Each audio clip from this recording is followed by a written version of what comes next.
Hello, welcome to Waaaay Offsides. This is Thursday, February 6, 2025. I am your host, one of your hosts, Waaaay Offsides Jeff. I got Waaaay Offsides Bill with me. We've also got a special guest with us tonight. We're excited to have our new friend of the show, good friend of the show, Mr. Nacho Alabama. Those from around the South, around Tuscaloosa, know of the legend that is Nacho. So we're going to bring him on here in just a second. And welcome to the show, Nacho. Let's get him in here. Hey, roll tide, roll! Roll tide, roll! Roll it. The Bammer Hammer. Yeah. I respond. Mjolnir. What's that? Welcome to the show, Nacho. Hey. Appreciate you coming on. Appreciate you hanging out with us tonight. Got a little bit to talk about this evening. But why don't you start the show off? Why don't you just tell us a little bit about Nacho Alabama and who Nacho is? I'm just that crazy guy that walks all over the stadium and the quad, and I just enjoy doing what I do and meeting people, taking pictures with them. It's just just showing support for the Alabama Crimson Tide, not just football, basketball, softball, swimming, gymnastics. I do it all, man. I try to make it. If I lived closer, I would be at a whole lot more things. But I'm all over. When I get down there, man, I am all over Tuscaloosa. Hey, that's good. Have you? So, who's the most famous person you met? I met Coach Saban. There you go. And didn't get much better than the GOAT. Terry, of course. Those are right. Except one. You can go one step higher than the GOAT, and that's Miss Terry. You got them both, so well played. Mrs. GOAT. The hammer. She signed the hammer. Oh, wow. Did she sign it too? Oh, yeah. I got her to sign it at a Mississippi State game. This was about 4 or 5 years ago. And it was a home, it was in Mississippi State. So I live in Mississippi, so I used to go to the Mississippi State or Ole Miss game. Sure. That was one of my few away games that I could make it to. But I was standing there like right next to the gate and watching the players, before the game. And I look over, Miss Terry's standing right there. And I'm like, Miss Terry. And anyway, I got her to sign the hammer. And I told her, I said, I've been trying to get your husband to sign it, but I just hadn't had an opportunity. She said, we're going to take care of that for you, honey. Look at that. But before she could do it, I went to Fan Day the last, I guess it was 2 years ago, Fan Day, and got him to sign it. And the cool thing is Paul Feinbaum used to be right here. And there was one of the first signatures I ever got on it. And I realized, Michael would be so happy. I said, Paul doesn't deserve this kind of real estate. So I covered up Paul, and I got Coach Saban to sign right on top of Paul Feinbaum, right next to Miss Terry. And it should be. Michael, I hope Michael's watching this. I'll give anything if Michael's watching this. Yes. Please, Michael, tell me you're going to see this. He is not the biggest Feinbaum supporter. Oh, yeah. He's not a big Feinbaum guy. So the fact that you taped over Feinbaum's signature with a piece of yellow tape. Oh, yeah. So the Nictator could sign that junk. I got Feinbaum this past year. See, this is where I get all the media guys. Yeah. Rat poison. Right. I got all the guys, from SEC Media or I got Pat McAfee. I think Pat made it on top, but no, Pat's right there. Anyway, I put all the other guys on the no rat poison side. So I got a question. Have you got our next guest, Nick Kelly, on there? I don't think I do. Nick's not a rat poison guy. He's better. Nick's good dude. Yeah, but I got Chris Stewart on here, and originally I was going to get him to sign on the rat poison side, and he's like, "Are you serious? You gonna put me on the rat poison side?" So I said, "All right, Chris. I'll put you on the other side." Yeah. Chris, Chris deserves a spot on the top. Yeah. Chris, he's a good dude. There's a spot reserved for the GOATs, and that. Chris doing the basketball game is awesome. Have you got Eli on there? Yeah, I got Eli. Eli's on there. He's faded away though, unfortunately. Hold on. Nice career. I did have Eli on here. Unfortunately, his signature kind of faded in. I don't know why that one went away. Some of them do, and some of them don't. I don't know. But I've kept cool. the ones that I got on here. All right, here's a question. All right, so you got there's nobody higher than the GOAT and Mrs. GOAT. What kind of cool access has Nacho had because of Nacho's commitment to the Tide? I get invited every once in a while. Somebody like last year, I was in Bryant-Denny for the Georgia game, and he sends me a ticket up to the Ivory Club. And so I'm like, oh, hey, get to go hang out with the big dogs, So I go up there, and what happens at the Ivory stays at the Ivory. Oh yeah, exactly. So excited to see me there because they've seen me for years, but I don't ever make it up there. And anyway, they were so excited. I took tons of pictures up there and had an absolute blast. But I've gotten to do some really, really cool stuff. My wife and I, we always go to SEC Media Day for Alabama. I've done that the last 5 years, I think, or 4 years. Anyway, since COVID. So I've gotten to go over there, and I got to, meet Coach DeBoer for a second, and Jalen and Booker and Malachi Moore. But it's just being in the right place at the right time. And a lot of times, you miss opportunities, but it's not meant to be. Sometimes you're not going to be in the right place. You can't be everywhere. I got a question. You mentioned Mrs. Nacho. How does she handle your commitment to the Alabama Crimson Tide? Well, this is key. It was pretty rough going at first, I'll admit, because dressed up like this, and I'm wanting to go to every home game, and somebody. All the married people are laughing at this. Oh, she's like, you're going out wearing what? Oh yeah. I tell you what eases the pain is that the first game that I won tickets to, because this was the SEC championship, where Tua started and Jalen finished. Oh, nice. Yeah, so I won tickets to that, and then that's not bad. Before last, I won tickets to the Rose Bowl. So and it was like all inclusive. I mean, not all inclusive. We had to pay for the plane tickets. They paid for our hotel room. It was spending money, 2 tickets to the game. It was awesome. That's some VIP right there. Yeah. Except the end. Except for the end of the game. Except for the end of the game. Our quarterback. I know. Told me then that was going to be Coach Saban's last game. I mean, you're crazy. Yeah. But you were there. I believed it either. But you were there. Were you there for his first game in 2007? No. Oh. And that's why I was talking with him earlier that I didn't actually become an Alabama fan until my son decided that Alabama was where he was going to go to school. My wife graduated from here, from Alabama in '94, and she always wanted me to support Alabama. And but I just wasn't crazy about college football. I grew up in the Bay Area in California, and NFL was what it was all about.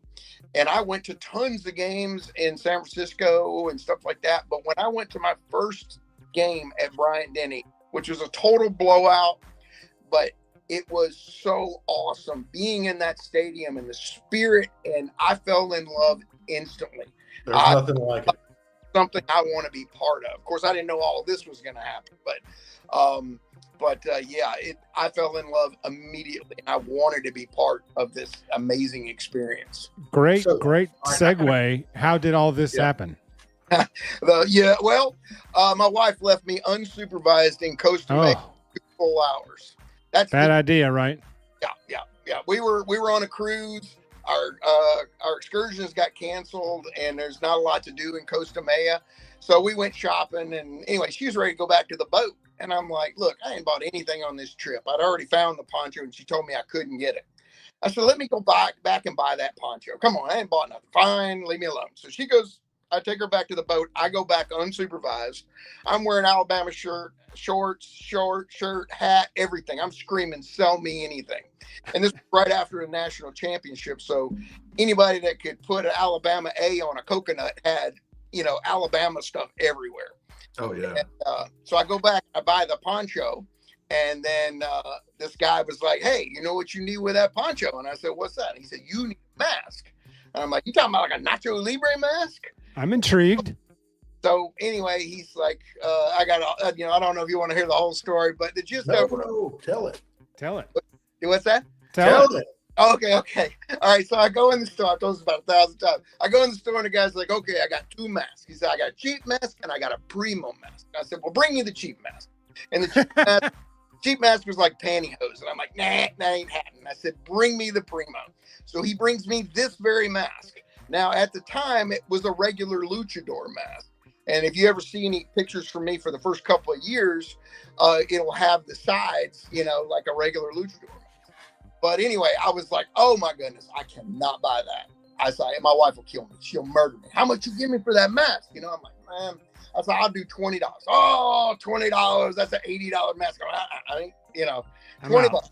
Back and forth we go. I'm staying at 20. So finally I'm like, look, man, my boat's fixing to leave. I got to roll. He said, okay. And he puts it in my bag. And he says, for you, $20. I'm like, bam. Nah, so, that was 10 minutes ago. It's 10 now. Yeah.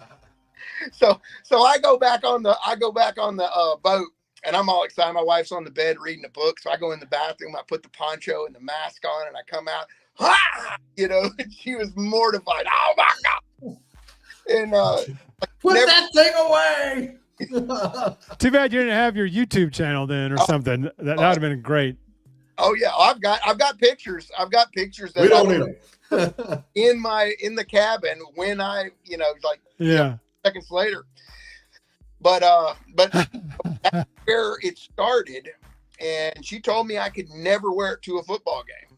And I was about to say, when did that happen? When did she tell you couldn't wear it in public? Like that, right before you put it on. That to a game. I'm like, oh yeah, I am. So I whittled her down. She finally agreed to let me put it on fourth quarter. When everybody's throwing up 4, I could put the outfit on. So that's where it started. And for the first couple of games of the season, or home games, it worked okay. And then they had a cupcake game and she didn't want to go. So again, oh boy, unsupervised. And so I started walking around. And of course, nobody asked to take pictures with me. Everybody's just looking at me like I'm some freak. Yeah. Like, what the heck is wrong with this guy? And I got a picture with Big Al with my stuff on.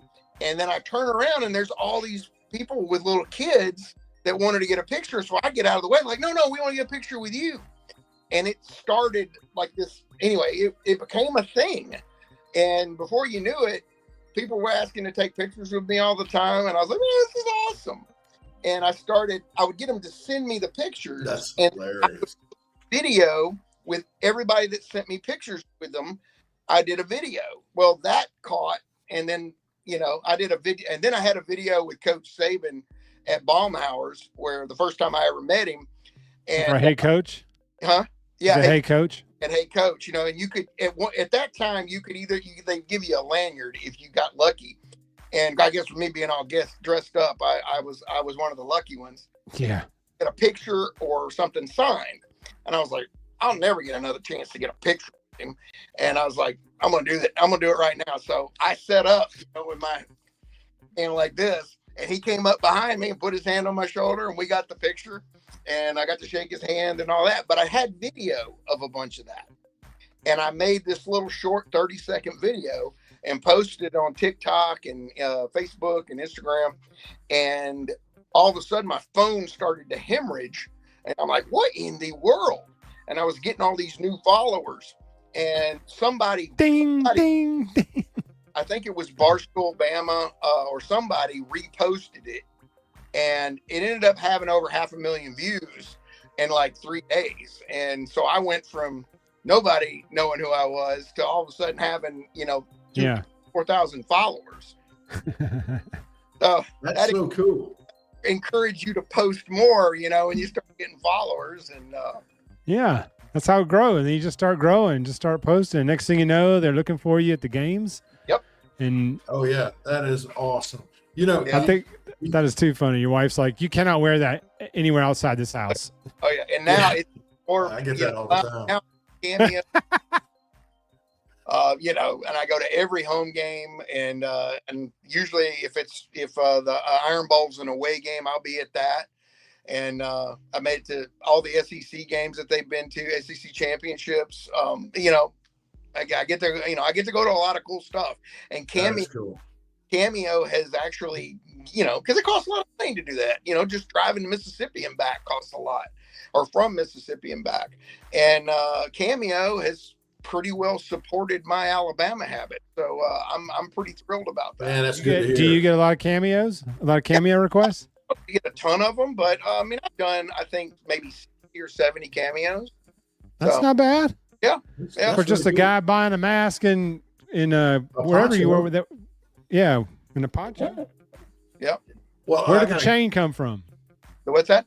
The chain. Where did the chain come from? A buddy of mine actually made the chain, because this is just like you'll see some of the recruit videos. They'll have this, or at least years ago. Yeah, I think it's a real big one. Ryan Williams has a picture. He's holding that thing up, I think, or something with his two hands.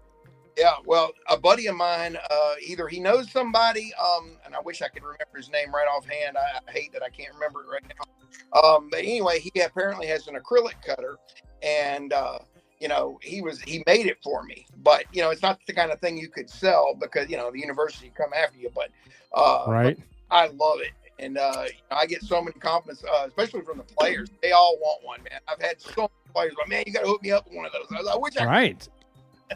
That's about to say, holler at your boy and be like, look, man, we got some orders coming in on these, dude. We can flip these for about $179 a pop.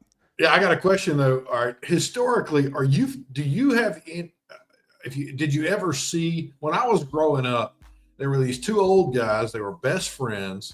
They were tall, big old guys. They always wore a homemade Alabama tie, and they had a stick with a box of Tide, a roll of toilet paper, and a box of Tide on it. Yeah. And that was a lot of my youth with those guys. I know they've since passed on. I never saw them. I think somebody told me I saw some guys that were imitating them this past year. They had dressed up like them.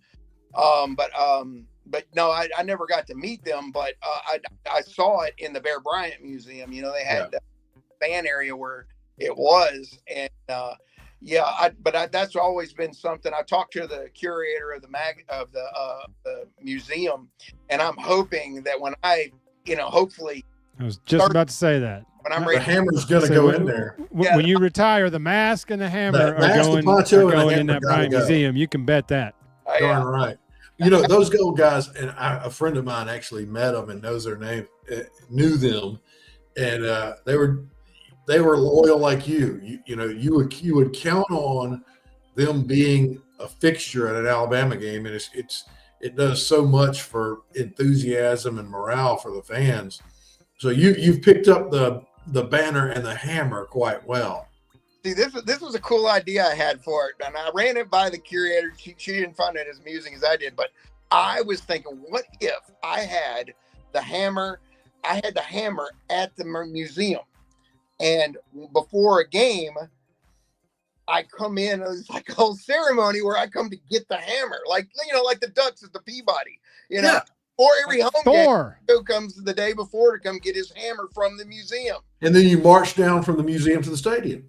Yes, exactly. Oh, man, like Thor picking up Mjolnir. There's only one that can pick up the hammer. That's right. Exactly. Last case, Captain America and Nacho. And she didn't think that was a good idea. Yeah, she didn't reply, Well, I'll tell you what, I think it's a great idea. I can rent real estate somewhere in Tuscaloosa, and we can work that out.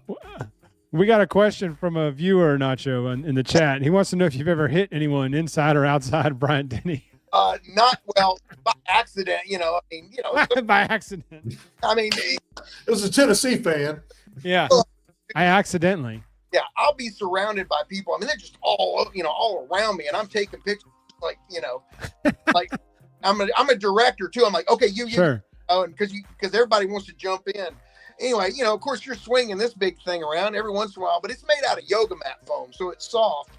And then I get people asking me to hit them with the hammer all the time, and I'll fake it, and I'll but it's really made very flimsily. I made another hammer, and I made it with so you can see this is like 1/2-inch PVC, and the first one I made was with 3/4 inch, and it was awesome.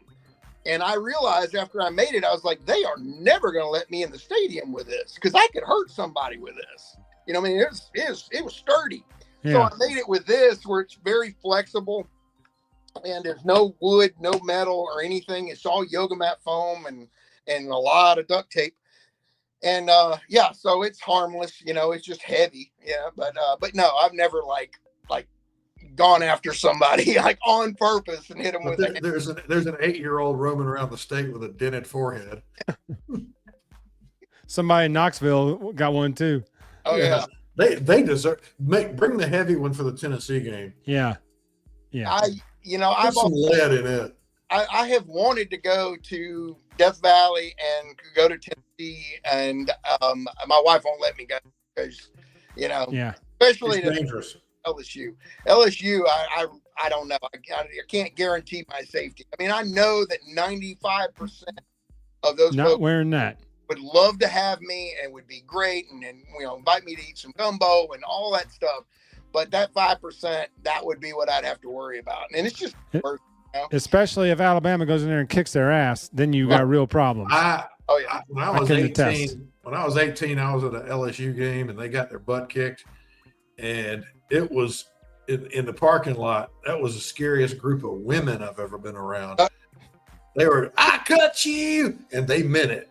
Oh my goodness. Lord have mercy. I was at the Sean Alexander game in '96. That was the only time I've been to a Bama game there, and they got rocks thrown at us after the game. Well, I wasn't even wearing Bama gear. They told me don't wear your Bama gear in there. I didn't. I was just in regular clothes, but I mean, I got caught up in it. I was at Auburn, you know, for the last 2 Iron Bowls in Auburn, and the one, you know, the one 4 years ago, and you know, we were going to lose that game. I mean, yes. And 3 points. I couldn't. They won't let me bring this in to the Auburn Stadium, so I have an inflatable hammer that I take for away games, like when I went to the Rose Bowl and stuff like that, because I don't want to have to worry if they confiscate it or somebody pops it or whatever. I don't have to worry about it. You know, it looks just like this. Of course, it just doesn't have all the autographs and that stuff, and it's kind of goofy looking. But I was at that Auburn game. And, you know, they got the ball back with 2 minutes left and I was like, this game, I wasn't ready to, you know, call it. I'm like, this is fixing to be bad. And I was with a good buddy of mine who dresses up dresses up like Bear Bryant. And, anyway, named Buddy Rushing. And he had been to the Texas game. And I was like, all right, how bad is this going to be? Because this was the year we lost to Texas and to Tennessee. I guess it was. Anyway, yeah, we lost to Texas. And I was like, man, how bad is this going to be? So it's going to be bad. And so I was like, oh, man, it's going to be, you know, this suck. And he said, oh, yeah, they're going to be all over you. So I deflated my hammer and put it inside the bag. And I was like, okay, as soon as this game's over, I take the mask, I take the poncho off, I put it inside the bag, and I've got Alabama stuff on. I would still be an Alabama fan. I just wouldn't be the Alabama fan. I was like, because they were going to rush the field. You could see it. I mean, they were all lining up. They were ready. Booger eaters. And I was like, oh, this is so bad. That's what losers do. Losers storm the field. So. Oh, yeah. Well, of course, you know, that was the Meshie, you know, doing the crane. That was Bryce's Heisman right there. Oh, yeah. And then it was just absolute gutted, that fan base. Yeah. You know, but as soon as we got the ball back, as soon as Battle drug that guy out of bounds, I was like, oh, we're going to win this game. And so I was like, come on. So we were running down the spiral from the upper deck where we were watching the game. We were running down the spiral, and I'm blowing up my hammer as I'm going down, down the spiral. And when I got down to the student section, you kind of have to step up to where the student section and the band are. And I stand up and I get to the top, and they all look at me. Like I can see the whole section turn and look at me. I'm like, roll Tide, roll. And the place goes nuts. Yes. It was so awesome. I'll never forget that. And, you know, we stayed all the way to the end and all the, you know, quadruple overtime. And it was just phenomenal. But I never. College football, man. Auburn fans. You know, drunk college kids, you're going to get a, you know, if you this and all that. Yeah. Oh, yeah. But in general, I mean, they invited me in their tailgates, the nicest. Yeah. I mean, I was like, this is awesome. So not what I was told I was going to get, but Auburn fans are good folks. No, Auburn's a good place to go. I've been to a few games there. Just as a neutral fan, I've only been to one Iron Bowl, 96, but I've been to a couple games there just as a neutral fan. I mean, it's a great place to go to a game, a great city for tailgating. Oh yeah. And most everybody's pretty cool. You run into a few you're drunk, a-holes, but that's anywhere you go. Right. Baton Rouge, there's 96,000 of them all together. So, I mean, but the stories get exaggerated of violence coming to you because you're wearing opposing gear. I mean, I'm not saying it doesn't happen. Yeah. I mean, just ask some of the baseball, Dodger Giant fans a few years back, but Auburn fans are pretty good. Alabama fans are pretty good. I know the times I've tailgated, I've always welcomed opposing fans in that have traveled in, unless they're Tennessee fans, then we throw them out. Then they can go sit in the cemetery. Yeah, seriously. I mean, no, we do. We throw them out. But usually most everybody else, if they want to come hang out and have a cold one and talk some trash and in good fun, that's all. That's what it's all about. Oh yeah. Yeah. Like you said, you've got your. That's why college is such a great environment. Right. I got a question on Nacho. You from the Bay Area. This is the most self-evident question, probably. Did you get to meet Joe Montana and Jerry Rice? I didn't get to meet Joe Montana, but I was in Candlestick, and a buddy of mine. There's a whole nother story. A buddy of mine, his dad invited us up to the suite. They had like one of those big suites. Yeah. Nobody showed up. It was the Berkeley Hills fire, and it shut down. So there was only like half the capacity of the stadium there. Anyway, Steve Young was the quarterback.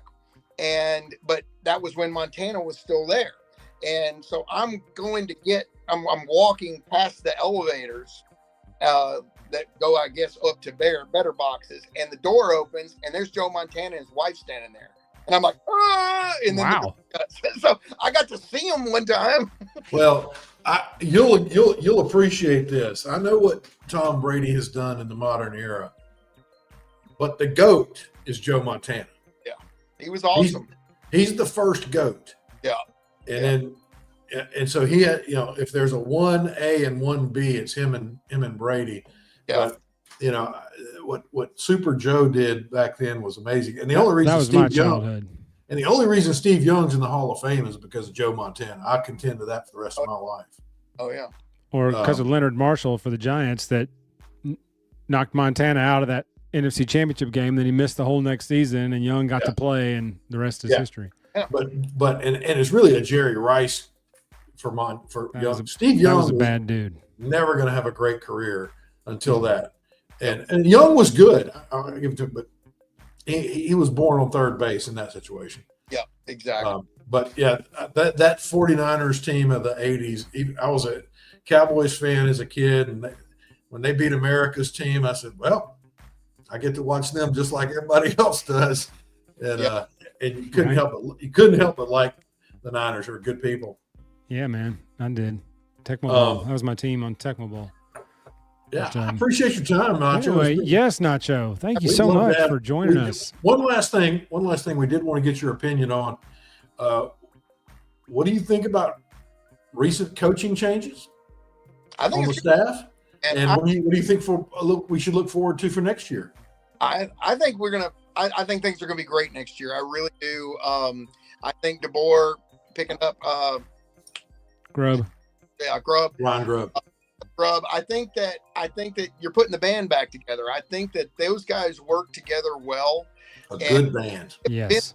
Situation where DeBoer just, he get to be able to bounce that kind of stuff off somebody, or, for everything to gel. And I mean, I didn't want to get into all the quarterback thing, but I think if we can get some consistency at quarterback, I think all we need is some consistency.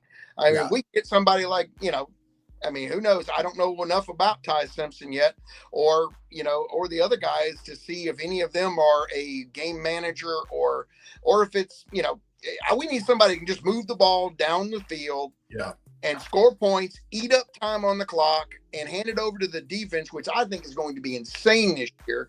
Absolutely. I think it's going to be good. This year, I think that, a lot of people are saying, 9-3 and all that. I just don't see it, man. I don't see it. Of course, I'm the eternal optimist. But I think me too. I don't see something. I think Bama's going to really roll this year. I agree. And what you said about the defense, I was talking to a guy today, and he said, man, what about next year? I said, I think the defense is going to be on fire because now you've got everybody that's there understands the scheme. Mm-hmm. And it was clicking good the last 6 games of the season. I mean, in the 4 losses, the defense didn't lose those games. Offense lost those games because we didn't run the ball. Exactly. And the defense never got on the field. For the big down the field play, and if it's not hitting, you're going 3 and out, and then that defense, no matter how good it is, they're tired. Down. Yeah. I think, and we're going to have a segment on this with our next guest coming up. But I read an article today, and it said, "What's the future of quarterback at Alabama?" And Ryan Grubb has never really dealt with dual threat quarterbacks like Jalen Hurts, Jalen Milroe. He's always had more of a pro set quarterback, although Michael Penix could hurt you with his feet. And so this writer was saying you got Keelan Russell, Austin Mack, and Ty Simpson, and all 3 of them really fit Grubb's pattern better. Yeah. So I'm excited about that. I'm never worried about running back at Alabama. We were very upset last year with the underutilization, but that's going to change. But we're going to get into the coaching staff changes really with Nick Kelly coming up in the next segment, and then quarterback stuff too. But you're hitting the same nail we were thinking on. Absolutely. Well, Nacho, thank you so much for joining us. Tell everybody where they can find you before we let you go. All right. You can just Google Nacho Alabama. I'm on Instagram, TikTok, Facebook, and I'm on Cameo. I'll be offering a little special on my cameos. I think it's 15% off. If you want me to make one for your Valentine, but hey, you can easily find me. I'm all over the place, man. Nacho Alabama. Nacho Alabama. Roll Tide, roll. I just subscribed to you on the Roll X. Tide. Roll. All right. Oh, all right. Well, Nacho, we appreciate Nacho coming on the show. Appreciate that very much. Our next guest is the 2024 Alabama Sportswriter of the Year for AL.com, Mr. Nick Kelly, in the house. Let me get him on the big screen. There we go. What's up, Nick? Our good friend. Hey, guys. How we doing? Our good friend, Nick. How you doing, buddy? Good to see you, Nick, my it's friend. so good to hear from you. Yeah, good to see you guys. Good and seeing good you, to be brother. with you again. And it's I think a lot's happened since probably the last time I was with you, but it's been quite the start of 2025, and it was quite the 2024 season. So, well, first off, congrats on You've changed your backdrop a bit. on your recognition for Sportswriter of the Year for 2024. That's a very nice honor to have. So, congratulations on that. well, thanks so much. And just been fortunate to work with some really good people that have made me better. And frankly, just quite a year in 2024 too, with Final Four, Nick Saban retires, Kalen DeBoer's hired, football season. It was just a year that I'm not going to forget for a long time, but definitely neat to be honored for that. Yeah. Literally, congratulations. you were busy. You were busy from January 1st of 24 to December 31st with a lot of upheaval and change. Yeah, you think about from the time they played Michigan to start the year and the end of the year with Michigan, there was quite a bit of shuffling, quite a bit of just new coaching, success for the basketball program. Football, of course, had ups and downs. Just a wild year that I'm not going to forget for a long time. So, I'll say.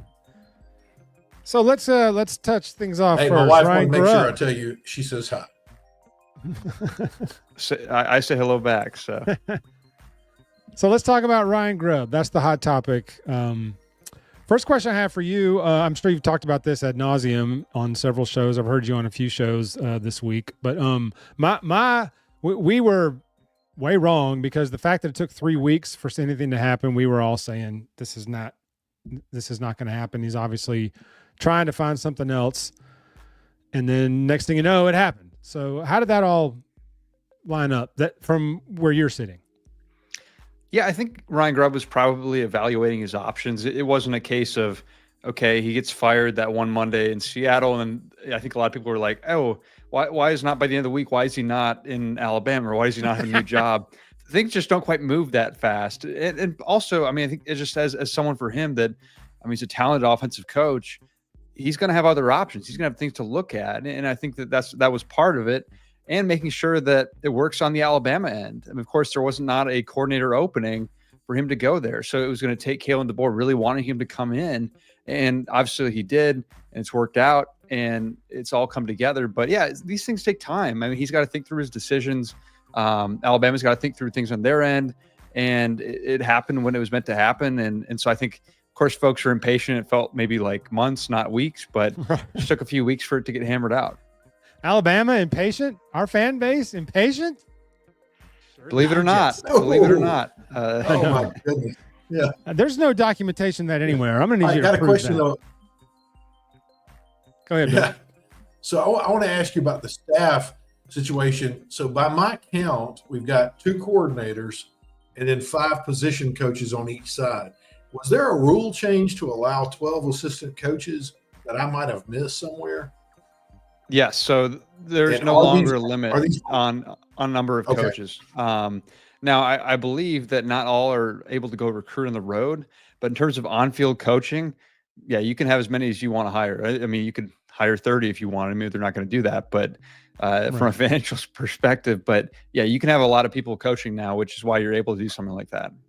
Okay. So does that mean the coordinators, will they be, so in the past we've seen offensive coordinator / QB coach, defensive coordinator / something else.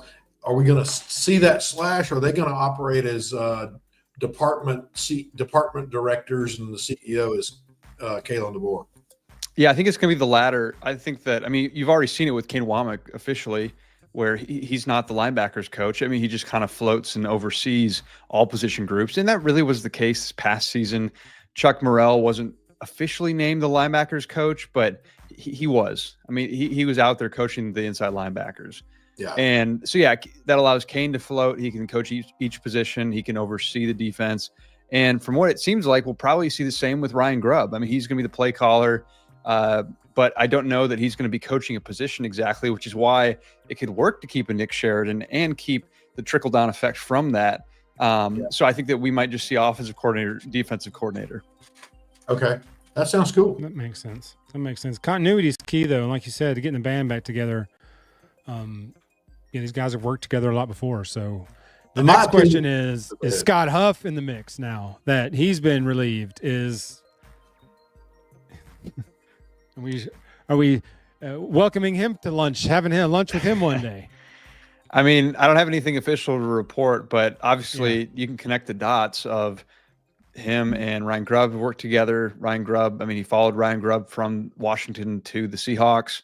So yeah, you could see that working, but they also have a really good offensive line coach and a really good recruiter in Chris Kapilovic right now. And I don't think it would necessarily make sense to move him out of that spot. So maybe there's a way that you can get both on staff. I think that's possible, but I don't think that means that, all right, hey, Scott Huff's available. So, you get rid of Chris Kapilovic just because. So maybe there's a role where you could have both on. Maybe it's as one's a run game coordinator, perhaps, where you have one guy coaching offensive line. But then again, I mean, how many cooks do you want in the kitchen? So maybe even though it would make a lot of sense, maybe it wouldn't work out to bring in Scott Huff this year, but it could be another year. I mean, because the other thing is too, keep in mind, when these guys get fired by the Seahawks without looking at their contracts, obviously there's some money they're going to be owed still. Right. So, and I don't know what that is for Scott Huff, but if Ryan Grubb had not taken this job, he probably would not have had to coach per se. No, I think he wants to coach, and that's why he is. But I think that when he was fired from that job, he's able to get a pretty good payday, which I think that number will also help offset what UA would maybe have to pay him, because he's going to be getting paid some by the Seahawks still. So I'll be really curious to see what that number is once it comes out, when we get that from the board of trustees. But we'll see on the Scott Huff front. Can't rule it out. But I also don't think that it's a slam dunk, because they don't have an opening once again. But that again didn't stop Kalen DeBoer from bringing Ryan Grubb. I just don't think it's a guarantee that, hey, he's coming in. I just think it's a matter of, you can make it work, but you got to be strategic with it. Right. That was my thing, was if DeBoer wants him in, he'll find somewhere to put him. Like, he'll grease him in there in some way. Absolutely. Absolutely. Yeah, and then let it and it would be a shake big out. deal too if you can get him. I mean, he's a really respected, good offensive line coach, and so yeah, I think it's worth trying to squeeze him into that mix. But again, I don't know if it works out exactly as he's offensive line coach, but I think finding a way to get him on staff would be really nice and really helpful. Sure. Now, did he come last year with Grubb to Tuscaloosa for that 2-week stretch or whatever, or did he never agree to come here? Yeah, I think he was here, if memory Okay. serves correct. I think he was even on the recruiting trail a little bit. Okay. I mean, he changed the social profiles for a little bit, so had that going as part of it. But Yeah. So I mean, similar deal. He was here Okay. very briefly, but I think he was here, and for lack of better, more clarity, I think he was in I guess true form the offensive line coach for a couple of weeks. Yeah, that makes sense. Well, and I did a deep dive in the staff last year and tracked down, like, I researched every assistant coach that was new and where they were and who they coached with and all that stuff. And Coach Cap has been around, and he and Kane Womack's dad are kind of like the center of the spider web that connects every other member of this coaching staff. And it's so interesting that these guys may not have all worked together, but there's a phone call away from, I know how to work with this guy. And Cap has a great resume. I think he was the offensive line coach when Kane was the running back at Southern Miss. Yeah, they knew each other from Southern Miss. Right. I've talked to Kane about that. Yeah, they were in a spot where, I think, I don't know if he recruited him, but they definitely had that familiarity there. So yeah, it's a small world, and you never know when it's going to all come back together. But and I'm sure that Kalen, when he was looking for an O-line coach, probably talked to Kane a little bit about Chris Kapilovic and brought him in. I think for all indications, I don't, some fans have maybe been frustrated with him, but I think he's a really good coach, and he's a great recruiter. I mean, you look at this class that Chris brought in with Michael Carroll, Jackson Lloyd, and then I'm blanking on some of the others, but those are kind of the two premier guys. And Ty Haywood goes to the Michigan, but obviously I think so NIL was in play with that. So yeah, it's a case of Chris Kapilovic was really an MVP of this last recruiting cycle. I mean, because you look at Michael Carroll and Jackson Lloyd, there's a legit chance that both could see some starting minutes at some point this season, even as true freshmen. So a lot to like with those two guys. Hey, everybody's clean slate. Everybody's got to earn their keep now. And we've been saying on the show for about a month plus, this is now the Kalen DeBoer team. That there's program now belongs to him. This is his program 100% net since January 2nd. It is his Whenever program. that clock hit zero of that Michigan game and we lost, the second those zeros flashed, all of that 2024 mess is over, and it's like his way now. The players that are there committed to him. The guys that are coming back to play for him. The staff. So everybody. they've bought in. For better or for worse, segues. it's definitely being molded in his image, and he can do that more now because he had the time and he had the ability with him and Courtney Morgan to go and get the players they wanted and guys that fit their scheme and fit what they want to do. And that doesn't mean that the guys they had were bad. It's kind of that transition or bridge year, and they had to go through that. I mean, they had to keep as much of that talent as they could because when they took over, there was no new portal window. I mean, you had one in the spring, but a lot of the talent was picked over. So you really kind of had to make do with the talent and skills that you had because you weren't necessarily going to get better players than that. So I think a lot of last year was tailoring your scheme to that. And especially, of course, you can talk about Jalen Milroe and him not being the conventional quarterback for a Kalen DeBoer system, and which it makes sense. And I think that's why they had to tailor the offense to be a little different than we might see. And that's where, frankly, I was going to be really curious to see a second year under Nick Sheridan because, me too. I think some frustrations and some moments that the entire offensive staff, I think, would tell you we're not good and not desirable. But I was going to be curious to see what a second year with him working with a quarterback who might be a bit more fit for DeBoer's scheme, what that would do. So we won't get that maybe this year, maybe down the road. We'll see that, or we'll see it somewhere else. But I was interested and eager to see what Sheridan could do in a second year. But Ryan Grubb's going to be the guy calling the plays. But maybe Sheridan will work with the quarterbacks again too. Yeah. Yeah. Nick, I read an article today. I forget somebody. It wasn't a source as good as you, but it was somebody saying that the future of quarterback at the University of Alabama with Ryan Grubb, with Ty Simpson and Austin Mack and Keelan Russell, that those three guys really fit his stereotype quarterback better, more pro style, less dual threat. And what are your thoughts on that? Yeah, 100%. I think they are better suited for the offense that Alabama wants to run with Kalen DeBoer and Ryan Grubb.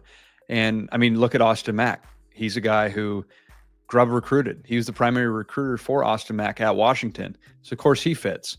And then Keelan Russell, that was a guy that Sheridan was the primary recruiter for. Kalen DeBoer is obviously very involved with that. So he's going to fit what they want to do. And then, yeah, Ty Simpson is the lone Nick Saban holdover still on the roster.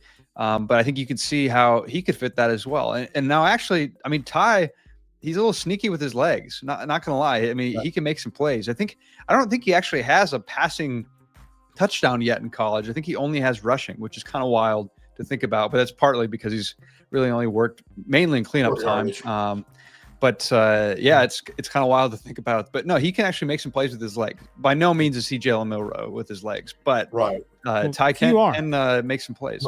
Michael Penix wasn't, and I was saying earlier with our first guest, Penix had sneaky good legs, but he wasn't Jalen Milroe, Jalen Hurts legs. And I've made this comment before that if you look at Ty Simpson, he kind of looks like Jake Coker, but he's not. He's 100 pounds lighter, and he's quicker. He's more shifty, but he does have that Jake Coker pocket presence with some quick twitch in there. So I think we're looking forward to a quite interesting change. No doubt. Yeah. And frankly, the battle is going to be interesting to watch. I mean, whether we see them name someone coming out of the spring, I don't know. But yeah, I'm really intrigued to see kind of how that battle goes. And of course, Ty's in a good spot in that, but he's got to earn it too. So we'll see how it plays out. Yes, and I think that's key. Is that they all have to earn it now. Nothing is, Ty's QB1 because he's been here 3 years. Like I'm hoping there's none of that. Like when spring ball starts, every man got to earn his keep. No doubt. No, I don't think it's going to be a case of, hey, you've been here the longest, you get the prize, so to speak. There's too much at stake to do something like that. And I mean, but at the same time, I think he's going to get probably first crack at winning the job. I mean, he's definitely in pole position for it, but he's got to go win it. And I think a lot of folks believe he can, and he certainly probably is able to, but he's got to go win it. He's got to go do it himself. Yeah. I got one question left on football, and then I do want to switch to basketball. Well, we got some questions from the listeners too, Bill, before you take the show over and drive it away. All right, so we got a question here. Somebody wants our friend Parker wants to know our opinion on the statement from Rock Montgomery about the mindset changes around the locker room, around the program now here in this year too. Yeah, I think you got to clean up those things if they were a problem before. To what extent, I don't know. But yeah, if you aren't being crisp with showing up to meetings on time, if you're not doing the right things, like it's the little things, right? I mean, it's a cliche, but it's right. And so if you're not doing that kind of thing, you got to make sure you are. And I don't know that it was some widespread problem, but in year two, they got to clean some of that stuff up.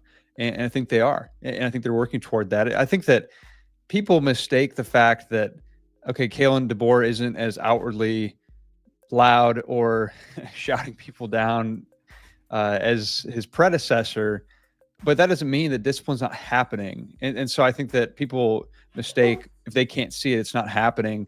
So it's not like they were just running around. It's some country club that they're all just hanging out. I don't think that was ever the case, but it's smart to look at, okay, where were we successful in year one?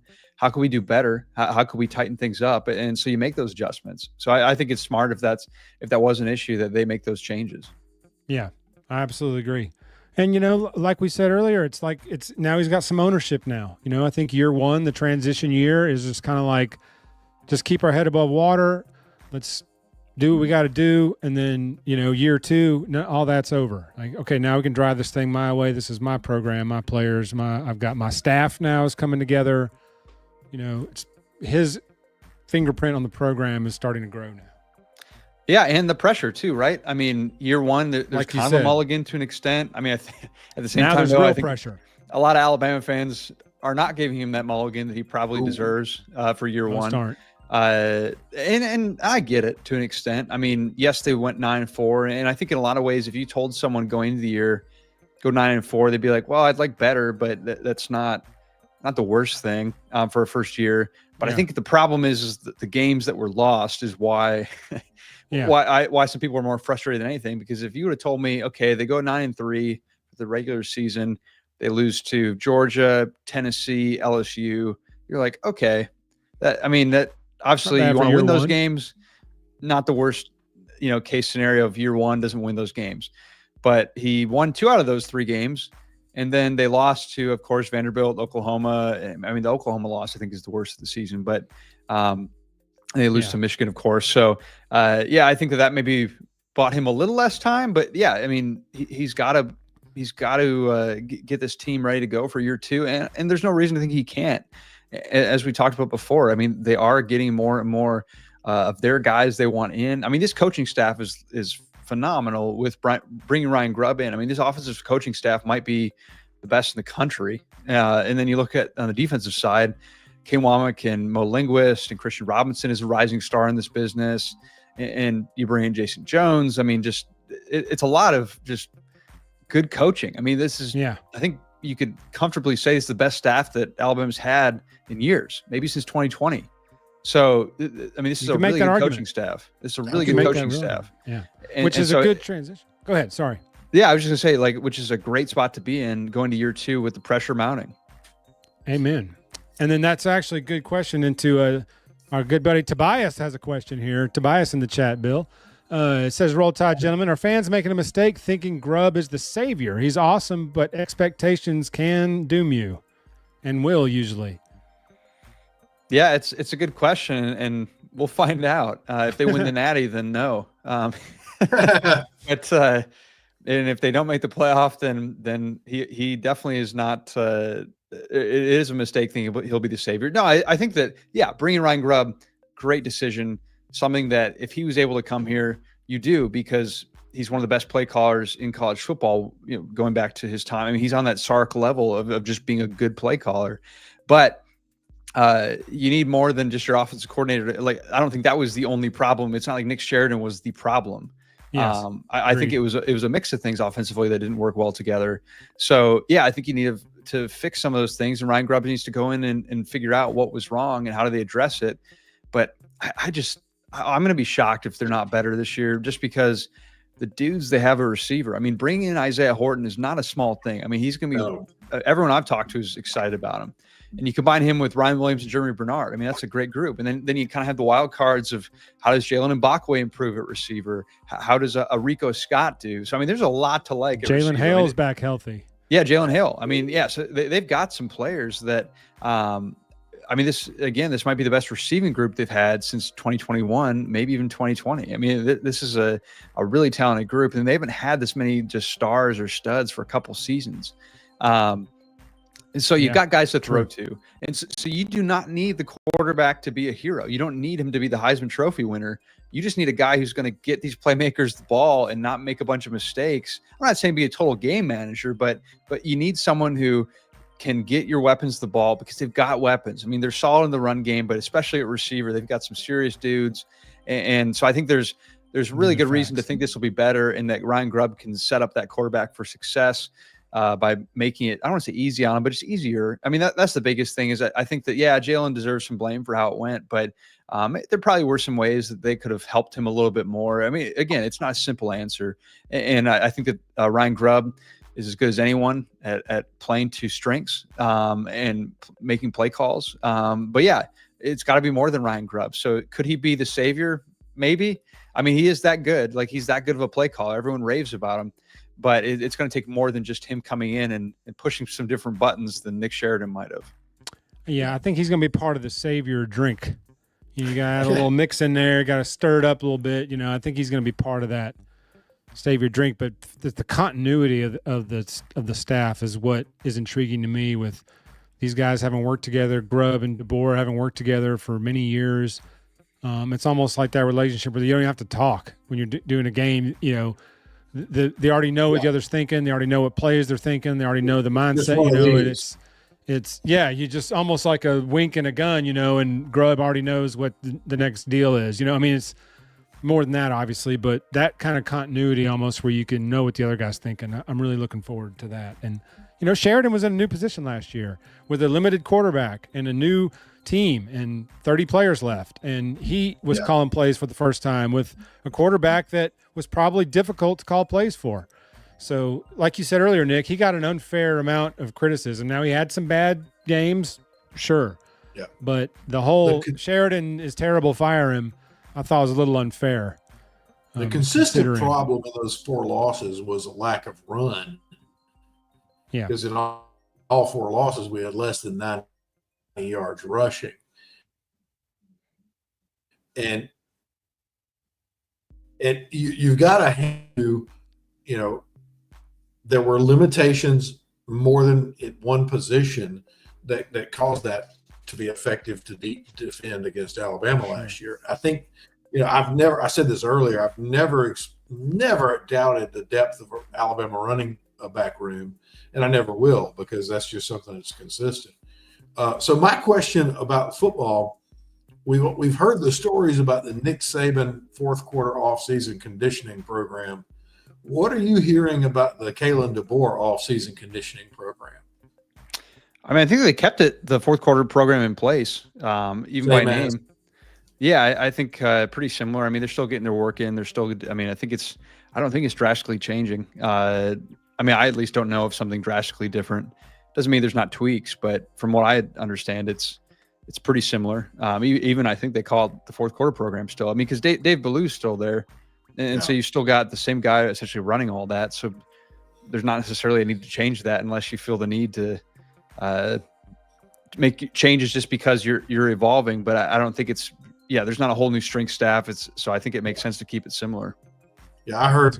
You've probably heard the stories of the Bryant off-season program. As brutal as it was, they said Kenny Stabler's first day he's walking into Coleman Coliseum, and they said he said something about how bad it's going to be for him, and he said, "You know who you just stepped over walking in?" He said, "No." He said, "That was Joe Namath puking on the steps." Now it's your turn. Sounds like the first Nate Oates practice. Yeah, and Saban's fourth quarter program has that notoriety. So mentioning Nate Oates, good segue. We're really excited about the what we're seeing in basketball, and this is the 30,000-foot view I'm going to ask you about. Last year was the dream season for us Alabama fans. What are you seeing at your seat, comparing it to the intensity and the fire and the drive this year to last year? It's better this year, I think, and part of that is just because they didn't look great last February. I think if I think back to month, but at least in the final stretch of the regular season, this was not looking like a Final Four team. Much less, I told someone that today. I was thinking they'd be done the first weekend. I really did, because it just had the makings of they've got potential, they got talent, but they just haven't been realized. And things are getting in the way, and they're having issues here and there. And defense, he's asking for it. They're not getting it. So really, the team last year had a Final Four finish, but I would almost say that wasn't a quote unquote Final Four team during the year. That was 12 games. Yeah, no, it really is just amazing how they kind of rallied toward the end. But this team that we're seeing this year, I think, is a Final Four team. Doesn't mean they'll make the Final Four. Doesn't mean they'll go that far, because things got a little matchups are an issue at times. In the NCAA tournament, you can just have a bad game. Free throws. So, everyone knows, like that doesn't mean you'll make it. But dude, that Grand Canyon game last year got scary. Yeah, no, that's the thing. Like, I think at a certain point, this team is better than last year's team, but it doesn't mean that this team will go to the Final Four. So it's kind of fluky the way that works. But no, I mean, this team's got just a lot of ways it can beat you, and it can play with teams in different ways. And of course, they're at their best when Mark Sears is at his best. So it would, help if he's at that high level. But at the same time, he doesn't have to be. I mean, even when he's not, Aiden Holloway's gotten hot. LeBaron Philon hasn't played as well of late, but he showed early in the year at times that he can be really, really good. And I think, he's dealt with some injuries a little bit himself, but yeah, they've got great guard play. Chris Youngblood is looking healthy. Man. He's emerged and he's been phenomenal from beyond the arc. Beast. He's incredible. And so, the backcourt that Alabama has is really good, and that tends to carry you and help you in March. And I think it probably will again, as long as they keep doing this. And Mark Sears gets to a consistent level as well. In the front court, you got Cliff Amore, you've got Jaron Stevenson, you've got all these guys. Grant Nelson. I could go on and on. Like, they just have so many different guys and so many ways to beat you. And doesn't mean they always will. They'll probably lose another game or two at least going down the stretch. But this league's too tough, man. No, it's insanely good. And of course, Tennessee. The Big Ten. Yeah, and of course, Tennessee. Has more often than not had Alabama's number under Rick Barnes, just because of the style of play. But no, this team's Final Four good. You can see it. Doesn't mean they'll make it that far. Doesn't mean they won't drop a game occasionally, but the talent's there, and it's been really fun. And of course, I can't believe I forgot to mention probably my favorite player to watch on this team is Mo Diabate. Big Mo. He's so much fun to watch. If you just love gritty, just basketball or gritty sports, really. And he's done some really good things for them. So, yeah, they've got some dudes. They've got some hard hat guys. And so they're in a great spot. And I think that this sky's the limit for this team. Doesn't mean they'll reach it. That's where you got to play well. The talent's there. We're 10 deep. We can roll 10. We can roll 2 lineups of 5 and play with anybody. That was my next thought. Was this bench is deep, and that's a rarity in NCAA basketball to have such a deep bench. No, they could start. They're backup 5 per se. It's not it's not determined permanent backup 5, but they could bring out 2 teams. Like, they could bring out their backups and still probably win many games. Maybe not as many, but they still would probably be a maybe top half SEC team if you were starting your backups. So yeah, it's a great spot to be in because you have injuries. You had Latrell Wright will go down. You've had Darian Reed miss some time. LeBaron Philon has dealt with some things. Just all these different elements of things you have to weather that, because even in the NCAA tournament 2 years ago, when Brandon Miller got a little bit hurt toward the end, they needed some offense and they just didn't get it. And worst time growing injury of all time. Was not good. And so, and they lose in the Sweet 16. So you really need that depth and they've already needed it and it's gone really well. It's just fun to watch. No matter how the season ends, it's just compelling, good basketball. And I think it's important to enjoy that, whether they make the Final Four or not, whether they win a national championship this year or not. Nate Oates has proven it's not a 1-year thing. I look at the Missouri Tigers, where my Missouri Tigers is where I went to school. Phenomenal. Alma mater. My alma mater. The 2 years ago, Dennis Gates had a phenomenal team. Just really good team that show that they're not a true SEC contender, but they were up there. They were. I think they made the semis. Because Bama beat them. I think in the semis. They had that dude in the post. That bad Mo in the post. I can't remember his name, but that was Bryant or something. Oh gosh, Alabama guy too, Kobe, right? Yeah. Anyway, and so 2 years ago they had a really good team. Then last year they stunk. I don't think they won an SEC game. Oh, and now this year. Now this year they're third. They're third right now in the SEC. So consistency is not easy. Whereas Nate Oates year in year out has a really good team. And so I think a lot of Alabama fans realize this, but enjoy this because it's not a given that this is just how good you are all the time in basketball. Basketball is a crazy thing. Basketball expectations are a whole different animal than anything else. No doubt. One thing as a I'm sitting here I'm sitting here on Saturdays and Wednesday nights watching basketball. One thing I'm noticing is it doesn't appear that we've got that this is a team in the aspect of one guy sits down and he's cheering for the other guys on the court. You know, everybody made a big deal about Sears not playing in that second half of that game a couple of weeks ago. And I saw Sears being a good teammate and saying, yeah, his body language to me was, yeah, I'm not having a good day. But my boys are. It seems like there's a good locker room there. And that's rare to keep in a basketball team.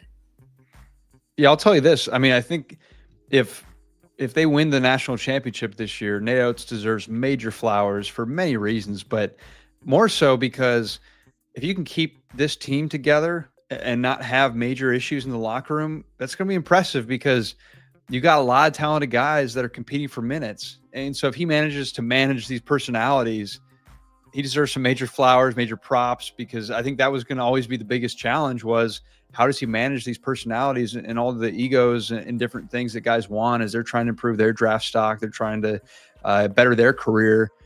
So yeah, we'll see if that gets in the way at all down the road. But so far, Nate seems to be doing a pretty good job of managing that.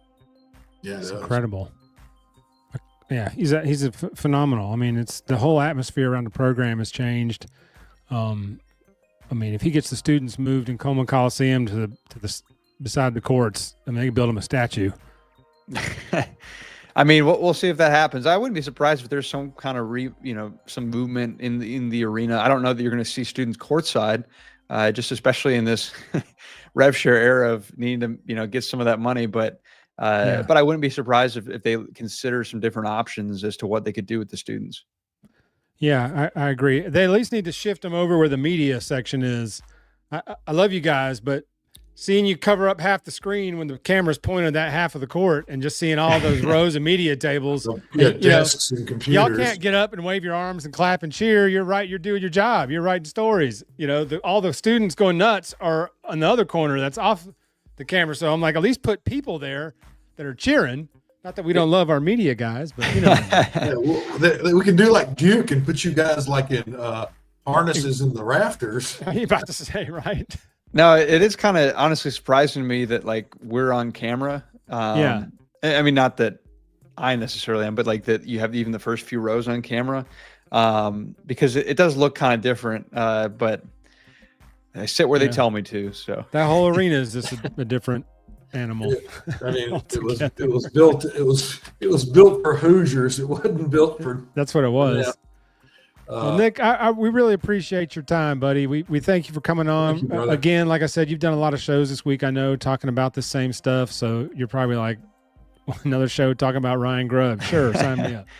So, I enjoy it. We appreciate your time, my friend. I enjoy it. No, thanks for having me. And no, it's fun, and it's a fun time of year, and always happy to join you guys. So thanks for having me. Well, absolutely, Nick. Have a good night, buddy. We'll talk to you in a few weeks. All right. Blessings, brother. Thank you. See you guys. See you. Oh, boy. Here we are. It's been a good show, my friend. Yeah. Let me get us back in here. Here we go. All right. Oh, no. That's not what I wanted. What you got? Oh, sorry. These overlays got me all twisted. No, you're doing a good job. So, yeah. I am off. not Nick Kelly, folks. There we go. Boop. All right. And then we got one last thing I got to stick in here, and then we'll be ready. Here we go. Yeah. Roll dang tide. Roll it. Hey, Jeff, man, it's good to see you. This has been a good show. I appreciate the way you have managed tonight. You're the herder of the nerds. Herder of the nerfs, baby. Nerfs, Star Wars thing. Okay. You know. I don't. Yeah, you know. I am not a nerd. Some housekeeping. You guys be in prayer for Cotton's family. They're dealing with some family things right now, so just pray for their family. And I was about to say that. Pray for Chris on the road. He's I don't know if he's traveling for work, but he got stuck at work tonight. So he's 6 days on the road, man. 6 days on the road, and it's going to make it home tonight. That's right. Anyway, yeah, so, I was about to say the interviews. same thing about Cotton. Just hey, folks. Cotton's one of our brothers, and we love him. And just going through some rough times. We won't tell his business; he'll tell it. But please just remember him, pray for him, his family, and Yeah. all that. I do want to give a shout out. Okay. 60 years ago tomorrow, my parents got married.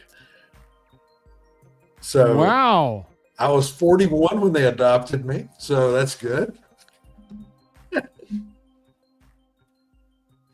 The first Christmas was awkward, It was weird. I mean, it was weird, but hey, we the like to have a little cuddling good time. was a little bit odd, but they appreciated me, and it was great. But look, no, all serious. My parents been together tomorrow 60 years, so shout out to Happy mom and dad. anniversary to Bill's mom Yeah. and dad. Absolutely. Yeah. And so we've got some good and some serious to report there. So yeah, else we you like got? what Nick had to say, man. That was Darn right. we've got good vibes going into year 2. I think that's I think everybody's feeling positive vibes heading into this year 2 of King Kalen's era. Well, and Nick reaffirmed what we've been thinking and saying is now this team, this program is the King Kalen program. It's not a patchwork quilt of some of it's this and some of that. It's coaches. Yeah. And like you said about basketball, the ceiling is there to be attained. And we have good reason to go for it. When does spring practice start? Isn't it? Saban used to break spring break up, and then he'd do like a week of spring ball and then spring break, and then come back and do another week and then a day. Right. So I wonder if Kalen does it around that same time. I wonder if he splits up the 2 weeks of spring practice with spring break. Well, I'm going to look. I don't remember if he did that last year or not. It was so crazy last year. All right. The Golden Flake A-Day game is April the 12th. Speaking of A-Day, this is a good segue to this topic here. And chat, I want your opinion if you guys feel so inclined to give it. So how much longer do you think that Kalen DeBoer will stick with this A-Day thing? Now that it's like fully televised, it's basically a showcase of players for portal hunters. It's injury risk. I mean, Nebraska's already punted it.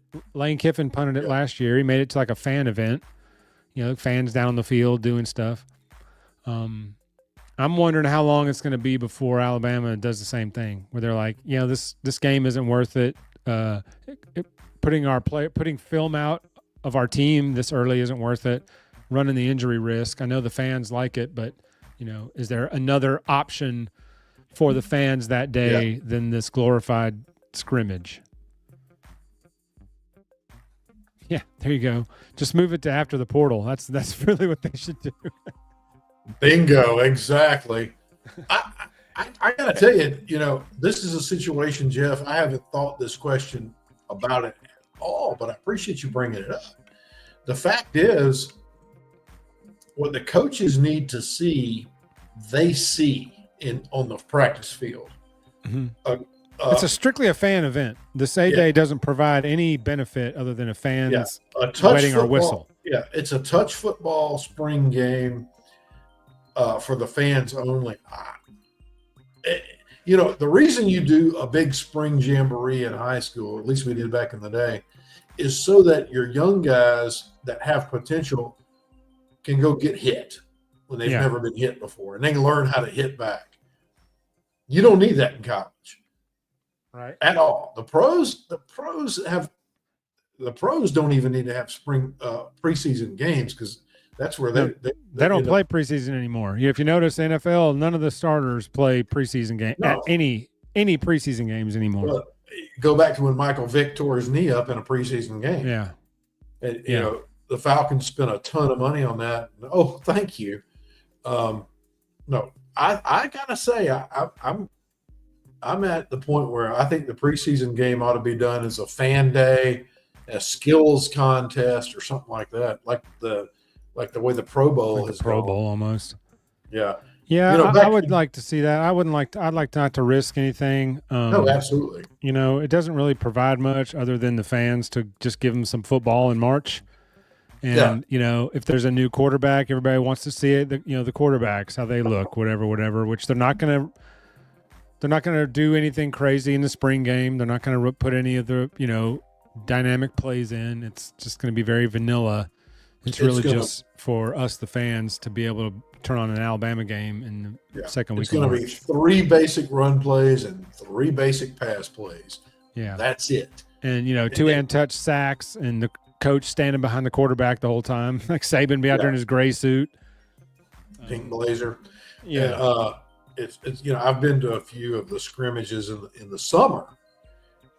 And that is actually, you get to see some things in the Saban era, in those that scrimmage before the season starts. You get to see some things. Okay, this guy's got, I didn't know he had this kind of wheels. I didn't know he had this kind of arm. I didn't know he had this breakaway speed. But again, the coaches see it 6 days a week on the practice field. They don't need this. It is a fan event. And as a fan, I don't need it. I need the best 12 games you can give me. Yeah, I'm with you there. It was cool when I was younger. I went to a couple of A-Day games. They were neat at the time, but as I've gotten older and kind of stepped back, like they're just getting more generic each year. And now that they're fully televised, and you're putting film out there, they're not going to run any dynamic plays or anything like that. You're going to run very vanilla plays just because you don't want to put film out there this early. So you're saying you went to the running of the Gumps? No, I didn't do that. No, I went, but this is pre-Saban. I didn't go to any A-Day games since Saban was there. I'd already retired from that. It's a smart move. And, it's not just that we don't need it now. The game as a whole is so much more like the pro game. Like I said a second ago, we don't need preseason games in the NFL. The only reason they do it is tickets. TV revenue and tickets. TV and tickets. Because by then, everybody wants football so bad, they'll watch preseason game or at least part of one. Because we've been bored to death with basketball. That's what the NFL needs, is that click. That's why the Chiefs are in the Super Bowl every year, because they need the Swifties to come hit that watch button. Yeah. So, all right, we were talking about things that, we always say, well, that wasn't on my bingo card this year. I got something on my bingo card for this year. Taylor breaks up with Kelsey. I called it. Now, there's some things that he's going to propose after they win the Super Bowl Sunday. Well, what if they lose the Super Bowl? Then she'll dump his ass. She's like, I don't date losers, pal. I don't date losers. She walks off the field with Jalen, with her arm around Jalen Hurts. He's already married, but she's going to go grab him. Not anymore. Yeah. How would you like to be married to a billionaire? She's the Swifties. They call the shots, man. That's right. I like the story of the Chiefs. I grew up when the Chiefs and the Packers in my era were Hank Stram. Yeah, they were the whipping post of the NFC and the AFC the longest time of my life. So now it's good to see that the Packers have been through their series of good. The Patriots have been through their series, and the Chiefs have been through theirs. I was really hoping for Buffalo, and Buffalo could have won that game. But it's so hard to beat the referees and the Chiefs. I really was wanting Buffalo and somebody in that game, because I watched Buffalo lose 4 straight. And that's just sad. Yeah, the Bills fans deserve that. I've been to a game it was Rich Stadium at the time. It's Highmark Stadium now. I think they're building a new stadium. But I've been to a game there. That place is nuts. That's the closest thing to a college game you'd get in the NFL, I think. They're in Green Bay. That's the man. Those Bills Mafia is like no other. I mean, those guys are nuts, and it's awesome. Yeah, both Buffalo and Green Bay are small markets, so they're people. They love their team like small market college. I mean, most college towns. That's all there is in Buffalo is the Bills. I mean, University of Buffalo has a little bit of a following up there, I think, but the Bills are it. Yeah. Like, that's what stirs the drink. Yeah, if the Buffalo Bills played on Saturday, the University of Buffalo would have to take up hockey. Man, and I wasn't even a Bills fan, but I was rooting for them every one of those Super Bowls in the 90s that they were getting smoked in, except the first one. Yeah, Dallas smoked them 2 straight. Twice. And then those Giants games were close. Well, they lost that one Giants game, and the Washington team. It was Redskins. Beat them pretty bad, and then Dallas crushed them twice. I forgot about the Redskins. Yeah, the Dallas games weren't even close. Oh, gosh, they were just slaughters. That was here I'll give you my theory on Jerry Jones and the Cowboys. Those Super Bowls that he got back then, when he got his 3 Super Bowls, Jerry Jones realized, now I can make money selling tickets and merchandise.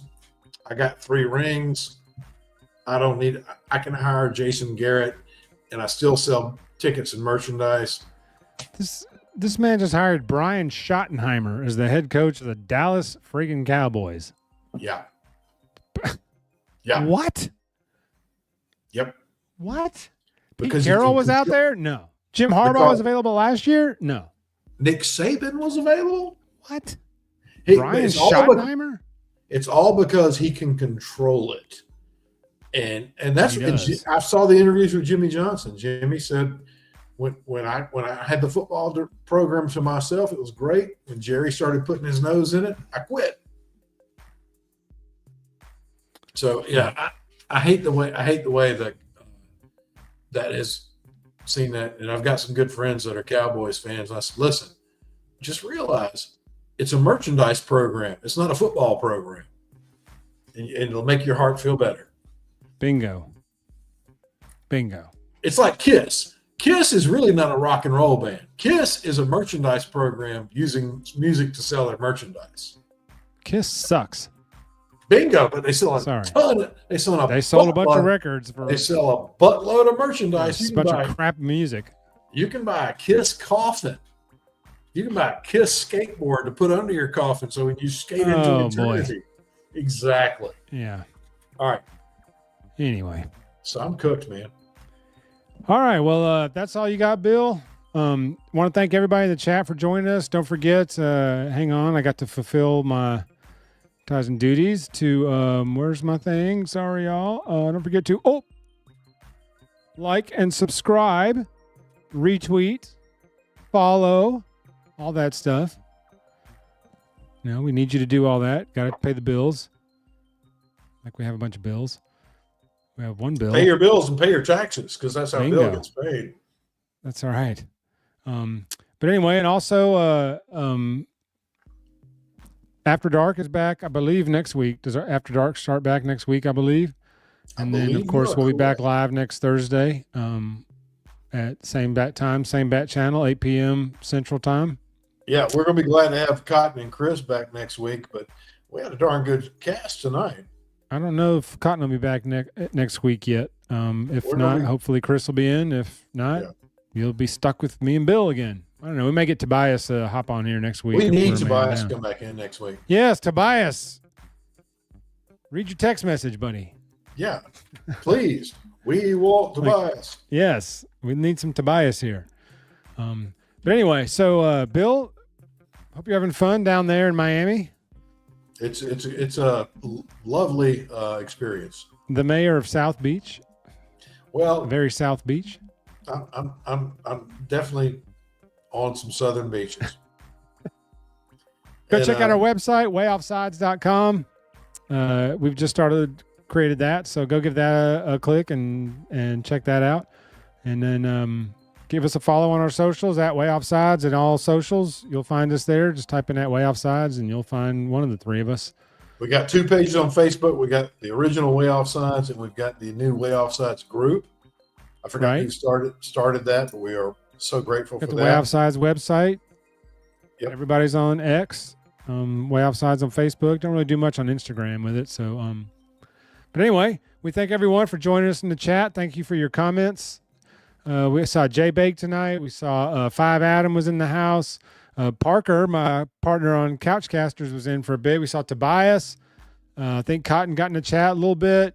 Sure. Who else do we have? Whitwill Sports was in. Mitty. Jay Walker was in. K-Spray joined us.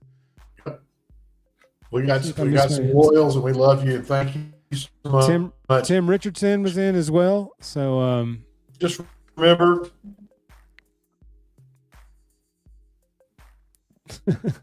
And his camera locked up.